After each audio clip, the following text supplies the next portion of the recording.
coucou à tous, salut à toi, j'espère que tu vas bien, je suis très content de te retrouver aujourd'hui. Comme d'habitude, bienvenue dans cette nouvelle vidéo où je vais te présenter aujourd'hui des disques neufs que j'ai trouvés durant mon petit périple durant ces dernières semaines. Avant toute chose, je voulais vraiment remercier toute ma communauté, celle de la chaîne de Vinyl Club, pour l'accueil que vous nous avez réservé sur notre dernière vidéo avec notre abonné belge Geoffrey. Je voudrais vraiment vous remercier du fond du cœur à tous et à toutes d'avoir accueilli cette vidéo avec des commentaires dithyrambiques. Ça nous a fait vraiment très chaud au cœur, donc du coup on nous en réclame d'autres. Donc je verrai ça avec les Perrins et on verra ça donc pour une prochaine fois. En attendant, encore un grand merci à tous pour cette vidéo. Si vous ne l'avez pas vue, je vous invite encore à aller la voir. Donc revenons à nos moutons. Aujourd'hui, donc, eh ben, oui, je suis très content de te montrer un petit peu ce que j'ai trouvé. Comme d'habitude, j'ai fouillé les grandes enseignes, les Carrefour, les Cultura, les Fnac. Je suis toujours à la recherche de disques à prix cassé, soldés. Donc j'ai trouvé des trucs assez cool. Donc je vais te montrer ça tout de suite. On va commencer par notre No Frenchie. Il m'a manqué 2 albums, je vous en ai présenté déjà pas mal. Voici l'album de 2004-2005 des Daft Punk. Super disque à tendance évidemment électro-funk. C'est toujours très difficile de mettre des étiquettes dessus. Je te laisse voir un petit peu les titres qui sont au dos, toujours sur du papier glacé, très joli, de très jolis albums. Avec évidemment un artwork, enfin des images un petit peu basiques, voilà, à l'intérieur, comme ceci. Ce sont des disques noirs classiques. Donc ce groupe-là, tout le monde le connaît. No Frenchie préféré en matière d'électro, dance, c'est intelligent. C'est pas que du psim-pum, sim-pum, c'est de la très bonne musique. Donc celui-ci, il me le manquait. Il était pas cher, hein, à 15 €. Donc ben oui, je me suis efforcé de le prendre le plus rapidement possible. Et quand il y en a un, il y en a deux. Et donc je voulais absolument ce E-Live 2007 qui est enregistré à Paris-Bercy, me semble-t-il. E-Live, ça a été enregistré à Paris-Bercy, ouais, le 14 juin 2007. Donc avec ça se présente en double vinyle. Donc je vous laisse regarder un petit peu tous les titres qui figurent. J'espère que ça fait pas trop de flou. Voilà, tous les titres qui sont compilés donc sur ces 2 albums en trifold. Une qualité encore une fois sonore assez extraordinaire pour ces disques. Et voilà, nos Frenchies préférés, les voici sur leur table en direct live à l'époque, donc ce fameux 14 juin 2007, pour donner cette soirée assez sympathique, somme toute, puisque ce groupe a évidemment un succès phénoménal, et la qualité, encore une fois, la richesse de leurs compositions sont vraiment exceptionnelles. Donc, je vais essayer de le refermer correctement. Les disques sont des vinyles noirs classiques, je vais vous en sortir un. Voilà, ça se présente dans des pochettes papier, tout ce qu'il y a de plus classique. Ça reprend d'un côté donc la typo de la pochette. Je ne sais pas si vous le voyez bien. Je ne sais pas si j'ai une bonne lumière là aujourd'hui. Je vais essayer de faire plutôt comme ça. Voilà, comme ça c'est un petit peu mieux. Voilà, et puis le macaron bleu comme ceci. Donc ça, oui, de très bons disques électro. On a envie de remuer son popotin dès qu'on entend ces sons.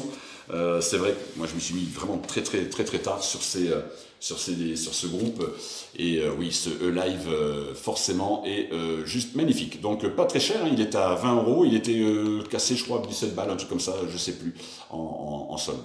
Voilà, je fais une petite pause pour mettre un petit peu plus de lumière. Voilà, j'ai remis un tout petit peu de lumière pour que la vidéo soit de meilleure qualité. Ensuite, après Daft Punk, et oui, j'ai été ravi de trouver ce disque à prix cassé. Il était à 12,99 €, je crois, 13 € soldé là chez mon Carrefour, grande surface bien sûr. Et donc voilà, cet album qui sort post-mortem de cette divine, succulente Amy Winehouse, avec cette voix reconnaissable entre mille, un talent malheureusement gâché. Partie trop vite, cette artiste, elle est rentrée dans le club de 27 finalement, à rejoindre tout là-haut ses comparses. J'espère qu'elle est bien, notamment j'espère qu'elle est en train de boire un coup avec Jimmy derrière là. Tout là-haut au paradis des rockstars. Et oui, cet album était sorti juste après sa mort, en 2011, et du coup elle avait fait des participations avec Tony Béchette, ils avaient récupéré ses derniers enregistrements, et du coup ils nous avaient pondu quand même un très bel album. Alors ça se présente en double vinyle, je vous montre quand même la photo, hop, elle pose là, ici, assez jolie. Et oui, Amy, la pauvre Amy, qui a fait malheureusement une mauvaise rencontre. Et ouais, quand on tombe sur un junkie, malheureusement, généralement 9 fois sur 10 ça finit assez mal, hein, donc Voilà quoi. Quand on ne sait pas gérer ses excès, malheureusement, c'est ce que ça donne. Voilà. Donc des disques évidemment tout neufs. Hein. Donc voilà le macaron, disque classique noir. Et oui, cet artiste nous manque terriblement. Forcément, hein. On n'a pas retrouvé un tel talent depuis. Il y a des grandes voix, il y aura toujours des grandes voix, mais Amy Winehouse, elle avait quand même ce timbre très particulier, cette voix un peu éraillée, un peu cassée comme on aime, cette fêlure qu'on ressentait à fleur de peau. Moi perso, voilà quoi, j'adore cet artiste, donc voilà, très content de l'avoir trouvé, pas excessivement cher, donc j'essaie de trouver la meilleure lumière possible pour vous montrer la pochette. Voilà, c'est pas mal. Là. Voilà, Amy Winehouse, tu seras toujours là, hein, ma petite cocotte. Et puis pour rester dans le funk, dans la soul, j'ai trouvé cet album. De Prince. Alors à l'époque, oui, c'était Love Symbol, bien sûr, avec une très jolie typo, avec une surbrillance comme ça sur en bleu, dans les cheveux, partout. C'est très très joli. Pochette papier glacé. Alors là, on est en 99, 2000, quand ce disque sort. Sans grand succès, on va dire. Hein. C'est la période où il va commencer à être un peu plus technique, où il va sortir un petit peu de sa pop funk commerciale, où il va vouloir rentrer un petit peu dans le côté jazz funk, musique un petit peu plus intellectuelle, on va dire, avec des morceaux peut-être un peu moins légers, un peu moins commerciaux que ce qu'il faisait auparavant dans les années 80. Clairement, il vend beaucoup moins de disques dans ces années-là, hein, on est en 99. Mais moi, personnellement, je l'avais bien aimé, ce disque, donc je l'avais en CD à l'époque, et puis je l'ai pris, tout simplement.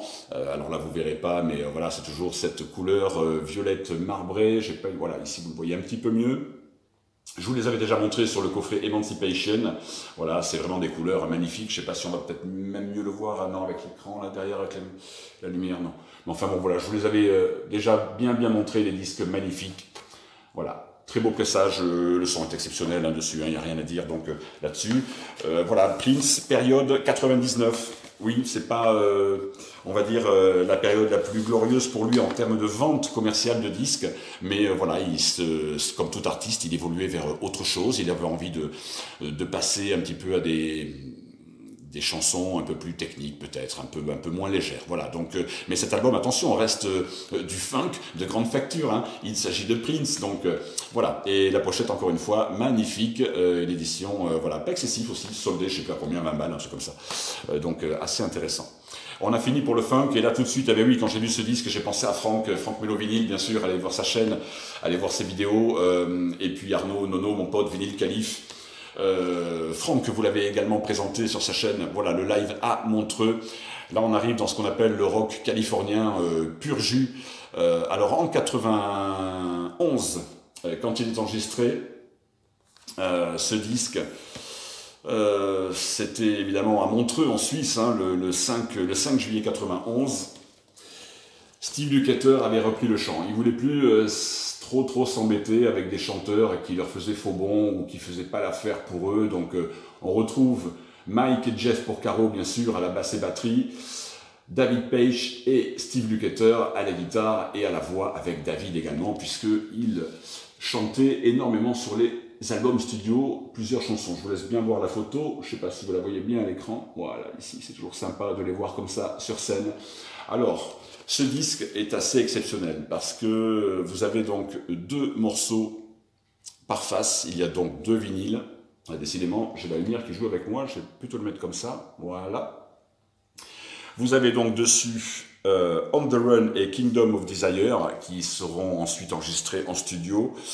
Vous avez des reprises de Jimi Hendrix, Red House, une pure tuerie, pardon, j'allais dire une putain de tuerie.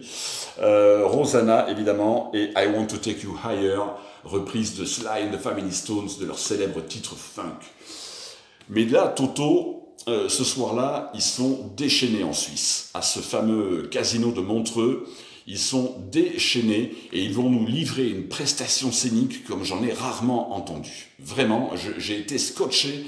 Je savais qu'il était bon, Franck en avait longuement parlé.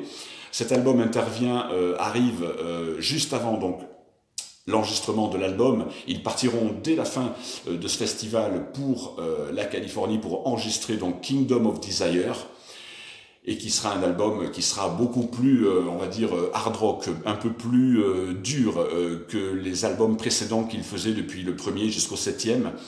Ça sera plus hard, plus violent. Et donc, moi, je vais ça va me manquer un petit peu mais j'adore. Je suis pas très objectif, j'adore ce groupe, donc. Mais ils sont partis ensuite, voilà, dans une direction à partir de Kingdom of Desire, où ils ont durci un petit peu c'est plus devenu du hard rock FM que le soft rock californien qu'ils faisaient jusque-là. Et puis, ça va être le dernier ensuite, Kingdom of Desire, le dernier album avec Jeff, Jeff Porcaro, qui décédera quelques mois plus tard. Bon, ils ne s'en remettront jamais de toute façon, Toto. Ils ne se remettront jamais de la mort de Jeff. Ils auront beau ensuite tourner, continuer leur carrière.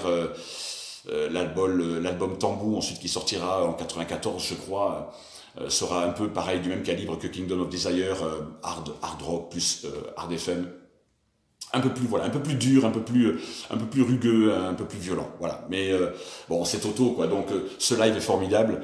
C'est 2, 4, 6, 8 morceaux sont vraiment extraordinaires, donc à vous procurer toute urgence. Il était un peu cher à l'origine, 29 je crois ou 30 balles, et là il était en prix cassé parce qu'ils se vendent pas ces disques ici. Donc tant mieux pour moi. Moi je fouille et puis je vous dis, je suis toujours à chiner. Donc ils avaient baissé le prix, je sais plus, je l'ai pas payé bien cher, quoi. Donc voilà, double album live de Toto, incontournable sur la carrière de ce groupe. Ce disque-là, si vous aimez Toto, il vous le faut dans votre vinylothèque. Voilà, ce live 91, c'est une boucherie, quoi. C'est une vraie boucherie avec un son extraordinaire, hein, vraiment. Et ensuite, on revient très très en arrière, on repart en août 1969 à Woodstock. Et à Woodstock, on va avoir ceci.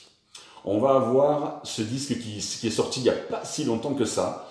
J'avais hésité à le prendre parce que je me disais les prises de son à Woodstock étaient épouvantables à l'origine. Hein, quand vous avez le triple album d'origine, il n'est pas bon niveau sonore.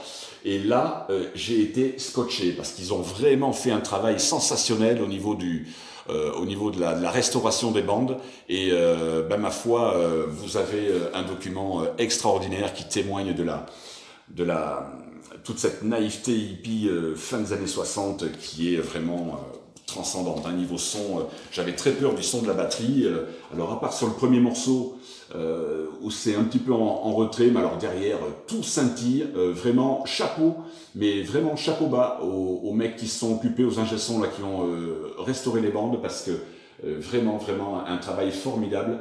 Ce super groupe, évidemment, avec toute cette scène à l'époque californienne, avec le Jefferson Airplane, le Janis Joplin et les Big Brother and the Holding Company, ça c'était vraiment quand même extraordinaire comme document, et il n'était jamais sorti à l'époque. Hein. On voit pas très bien, j'ai pas une très bonne lumière. Voilà, là ça va un petit peu mieux. Il était donc jamais sorti à l'époque, et ça c'est vraiment un beau cadeau de nous sortir cette édition qui sonne très bien, en plus avec des pochettes anti-stat. Hein. Et donc ils reprennent un petit peu le label Fantasy, voilà, de l'époque. Voilà, je vous le montre bien ici. Voilà, c'est une meilleure lumière.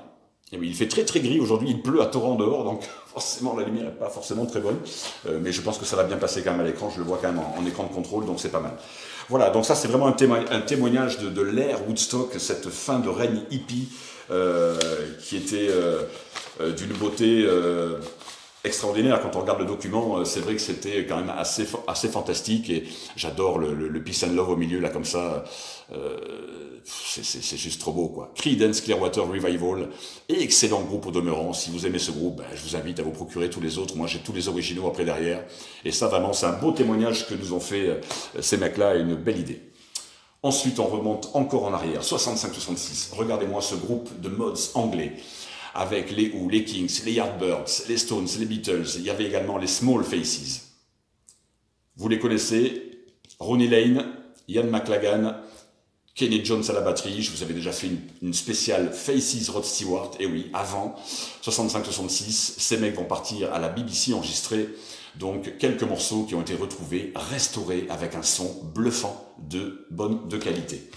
D'ailleurs, cadeau pour vous, parce que je vous dois bien ça, évidemment. Je vais essayer de vous le montrer comme ça. J'espère que ça ne va pas trop faire de flou.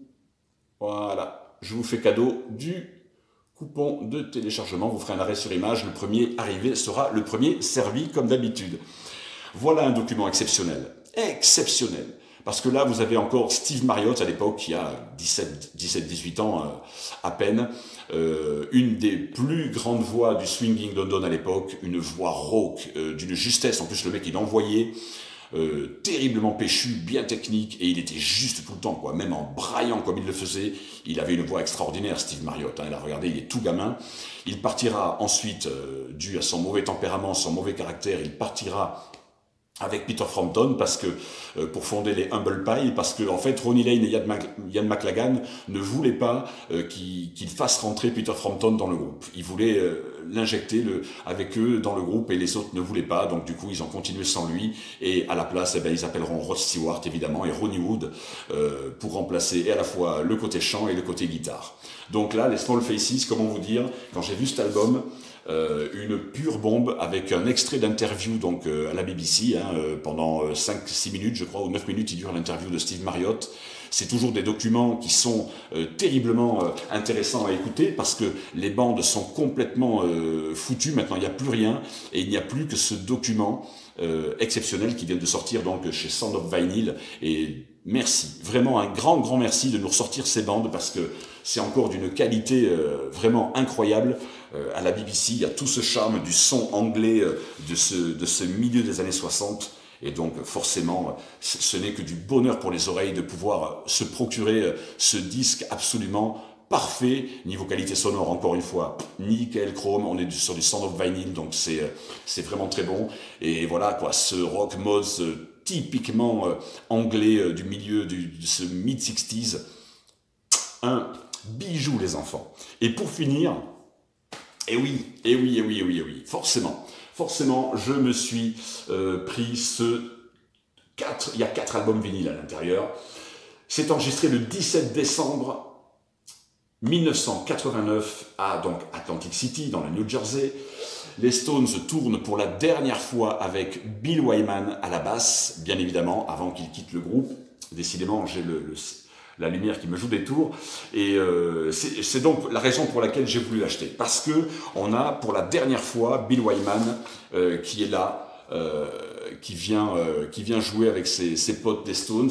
Bah, il faisait partie complètement du groupe encore hein, à l'époque, donc forcément il faut se replacer dans le contexte de l'époque. Ça faisait 7 années qu'il ne jouait plus. 7 années, depuis 82, depuis la fin de la dernière tournée 82 européenne, ils ne jouaient plus ensemble depuis 7 ans. Donc, et là, en 89, ils ont à cœur de faire bien, de jouer juste. Alors oui, on peut reprocher, évidemment, les fans de la première heure reprocheront le côté moins brouillon, plus préparé, évidemment, tout était ultra travaillé, le show était ultra rodé, voilà, mais comment vous dire, quand vous avez des invités comme Eric Clapton, John Lee Hooker qui viendront jouer sur les morceaux comme Boogie Chillin' et le Little Red Rooster, morceau hommage à Brian Jones, et c'est donc Eric Clapton qui vient faire la partie solo, c'est juste splendide quoi. Quand vous avez ce document-là sur la platine qui tourne, c'est juste extraordinaire. Et puis surtout la participation évidemment d'Axl Rose et d'Izzy Stradlin de Guns N' Roses. Ben oui, forcément, les Stones ne pouvaient que s'entourer du meilleur groupe rock, hard rock à l'époque, qui était les Guns N' Roses. Donc témoignage absolument. Et puis Lisa Fischer à l'époque, là, waouh, regardez encore la bombe que c'était là. Était moins costaud qu'aujourd'hui, bien sûr, hein. Le concert a 30 ans, hein, plus de 30 ans, donc évidemment.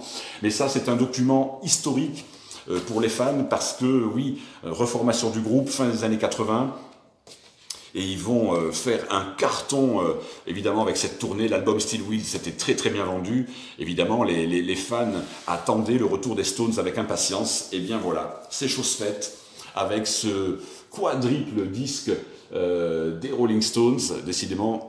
Voilà, la lumière, c'est pas top aujourd'hui, mais bon, c'est pas trop grave, on voit bien quand même, je l'espère pour vous. Voilà, les titres, tout est là, et voilà quoi, un petit Gatefold comme ça, avec 4 vinyles dedans, c'est juste extraordinaire, donc je me suis évidemment régalé, vous l'imaginez bien. Même si, encore une fois, je trouve que la batterie de Charlie Watts c'est un petit peu mixée trop derrière, à mon goût, j'aurais préféré qu'elle soit un peu plus devant, mais bon, c'est pas trop grave, hein. on est quand même très content d'avoir ce super document. Voilà, là la lumière est bonne, nickel. Donc enregistré donc le 17 décembre à Atlantic City dans le New Jersey. Voilà les amis, c'était le dernier disque que j'avais à vous présenter aujourd'hui de ma série de disques neufs. Je vais revenir très vite vers vous parce que je suis parti également dans ma recyclerie pour me choper des petits disques années 80 pop rock qui sont assez sympathiques. Donc je reviens vers vous sur la prochaine vidéo pour une vidéo disques originaux des 80s. Donc j'espère que ça vous a plu comme d'habitude. Merci encore à vous pour votre fidélité. Vous êtes de plus en plus nombreux, on arrive aux 1000 abonnés bientôt. Donc tu mets le like, tu t'abonnes, tu cliques sur la cloche pour être averti dès que je sors la prochaine vidéo. N'oublie pas, c'est gratuit hein, l'abonnement sur YouTube, donc il n'y a rien à craindre de ce côté-là. Voilà pour cette petite vidéo aujourd'hui sur mes disques neufs. J'espère que ça t'a plu. Je te fais de gros bisous. À très bientôt. Ciao et porte-toi bien. À très vite. Ciao, bye.